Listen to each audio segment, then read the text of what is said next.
Ganito yung tsura namin ganito yung tsura namin, no?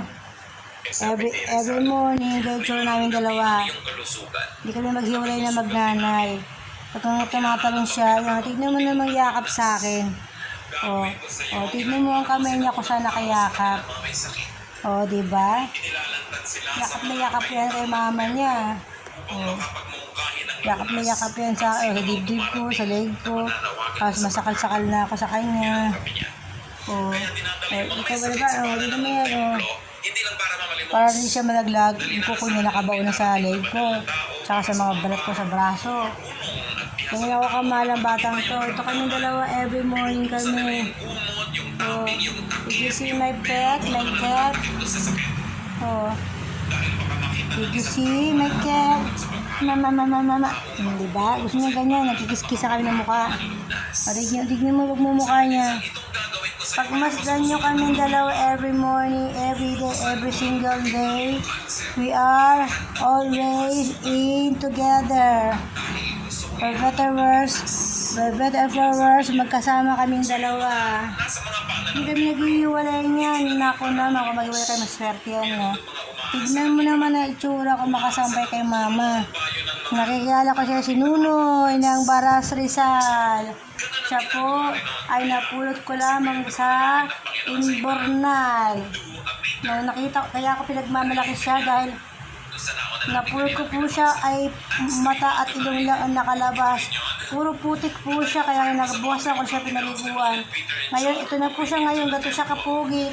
Lagi po sila naliligo ng hot water kasi ayaw niya na malimig. Pag hot water, walang kaibig. Di ko kayo pag hot water, lahat sila. Kahit naman sila malamig kaya hot water talaga. Tignan niyo po kami ngayon, tsaka bagong gupit po ako ngayon, ha. Tanggal ko yung buko kasi hindi ako makasaklay. Tsaka masama po mga paramdam namin, tignan niyo, husky kami. Tignan niyo naman kami dalawa. Pahirap ko na posisyon.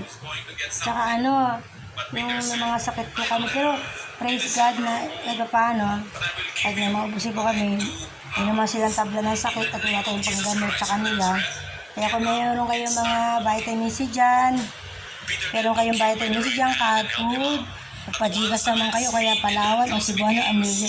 Tulungan nyo naman kami dito. Mami ba kami alaga sa labas na tinutulungan kami kasi nakawawa mga pusa dito. Mga mahirap ang mga tao dito. Sobrang hirap. Kaya syempre kung ano magagawa natin, tulong-tulong tayo. What you sow, you will reap. God will provide. And God bless us all. And God love us too. And blessings 7 times coming as sa mga taong tumutulong o helper. Alam nyo ba? Ang Diyos ay nagbibigay, kaya tayo magbigay din tayo sa ating mga pusa o mga hayop o mga tao kasi ikaw to sana magbigay tayo sa isa't isa. Pero kung wala makibibigay, kahit na ano na lang yung subscribe na sa aming mga aming mga pinapasok sa vlog namin na ganito kasi gusto ko silang tulungan Hindi nyo naman to, diba? Di ba kayo maawa at hindi nyo yung tsura ng baby ko alam niyo po ba, wala sa mga ganito? Nagkahilig na lang ako kasi kung saan malapit sila sa akin, hindi ko alam alam niyo po ba, very devastated my life. Wala na po ako asawa, wala na ako anak, ng asawa, nag-aalaga lang sa akin, kapatid ko. Yun, yung buko kasi nasakit ng ulo ko pag mahaba buko Tsaka, praise God, alam niyo po ba, kahit nahihirapan akong kumilos, ang kalating katawan ko ay hirap-hirap kumilos. Nakakalaba pa rin ako, nakakabuhat nga ako ng container Isipin nyo, walang tubig dito, ilang araw nakakabuhat ako ng 16 na container, ang bigat ng container kaya. Pero pinili kong buhatin yun kasi wala po kaming tubig, agawan po sa tubig dito. Tapos, itong buong bahay, nilinis ko kasi ayoko na madumi. So marami akong ginagawa for exercising my body to be active. At the same time, nag-alaga ng mga pusang ganito. Sila na po yung family ko, sweet nga nila. Tsaka tanggal yung problema ko. Ayoko mag-isip ng problema Kasi alam ko, nanalangin lang ako na God can provide. Alam niyo po ba, simple lang ang buhay, be happy. Kahit mahirap, wala man lang makain, wala lang everything. Masaya pa rin. Pero alam ko hindi naman nagbabaya ang Panginoon eh. God can provide, tandaan nyo, lakasan lang natin loob natin, lalo ngayon. Magulang buong buhay natin, buong mundo, kaya sa Diyos tayo magtiwala, malapit lang kunin ng Panginoon, pero be ready. Lord Jesus coming na, malapit tayong kunin ng Lord, pero dyan handa tayo lahat. Kaya kayo dyan, mga hindi Christian, magkaka-Christian na kayo. Yung Christian naman, magtotoong Christian na kayo, kasi malapit tayong kunin ng Panginoon. Tsaka, alam niyo ba, life is too short.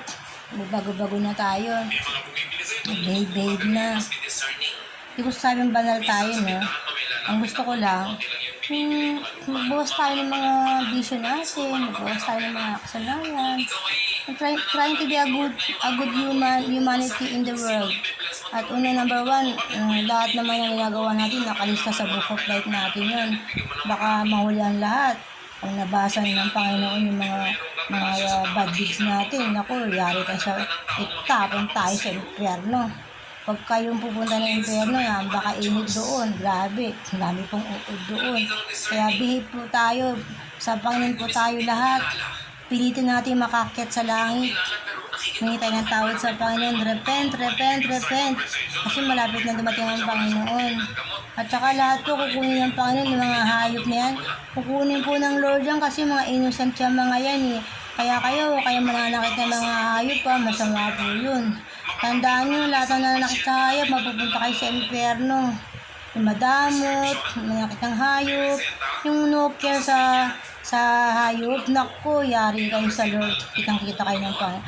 At saka yung mga tao na nagmamahal sa family, sa mga anak, sa lahat, everything.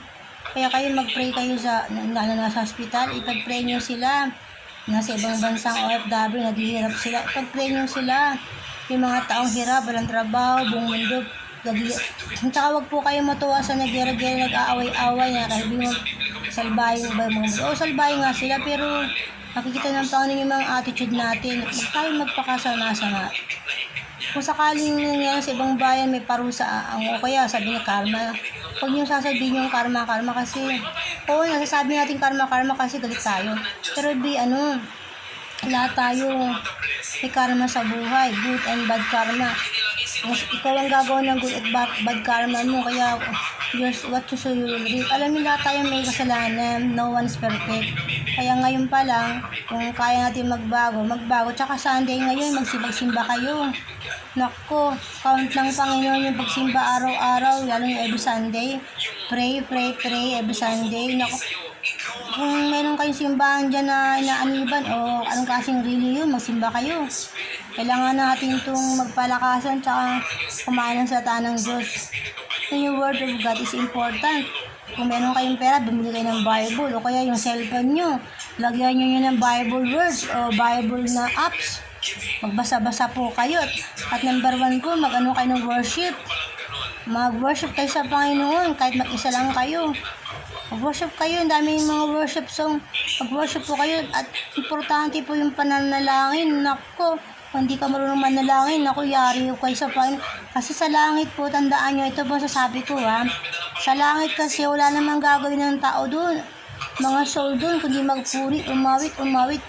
Wala na pong pananalangin sa langit, puro pag-aawitan na doon eh. Kasi nga ang Lord iaawitan natin. Tapos hindi ka marunong mag-worship, naku, yari ka. Mag-worship po kayo. Ako nga kahit nahirapang huminga, trying to be a worship ako eh. Mayroon kaya yung walang worship.